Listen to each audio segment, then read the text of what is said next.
Welcome to IATSU's first ever GlideCam tutorial. My name is Sage and I'll be your host through this adventure. Everything shown in front of me can be found at the SFU library. What I have with me here today is the Canon T3i as well as the Tokina lens. It's recommended when you're doing the setup for the GlideCam to make sure you have the battery and the memory card put in as well as the lens cap out. If you have them not in place, the balance will be off and the GlideCam is quite sensitive. It's also recommended to have a coin with you just to help tighten the quick release. So what I'll do now is attach the quick release so to kind of see how you guys can set it up.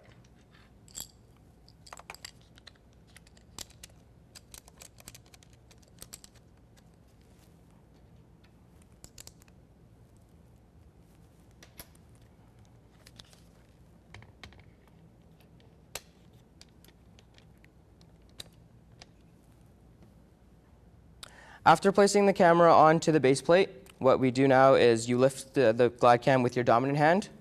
And as you can see here, it's clearly not balanced properly. This is because the center of gravity of the camera and the lens is off from the center of gravity from the base weights. So what we want to do here is make sure all of that is aligned. And how to do that for the front and the back is we have 4 knobs here, and we want to unscrew those first.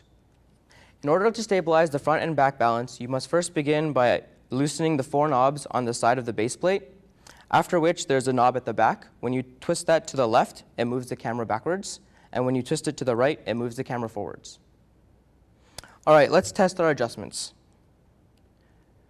So the front-back balance isn't too bad, but as we can see here that it's still leaning quite heavily to the right. In order to adjust that, there are 4 knobs underneath the base plate, which you loosen first. Then on the left-hand side, there's a knob. When you twist it counterclockwise, it goes to the right. And when you twist it clockwise, it goes to the left. So one important balancing tip when balancing your GlideCam is drop time. To test for drop time, first off, you want to level your camera off to about 180 degrees and then let go and see how much time it takes for it to go from 180 to 90.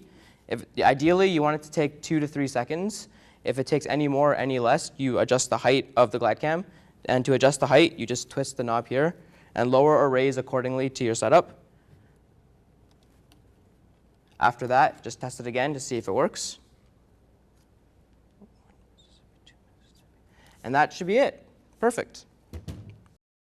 All right, let's test our adjustments. Oh, wow, not bad. Everything seems to be balanced. Now I guess I'll show you guys how to use this. All right, now I'm going to show you how to start using the GlideCam. As you can see, I'm not the one operating the GlideCam. My assistant is.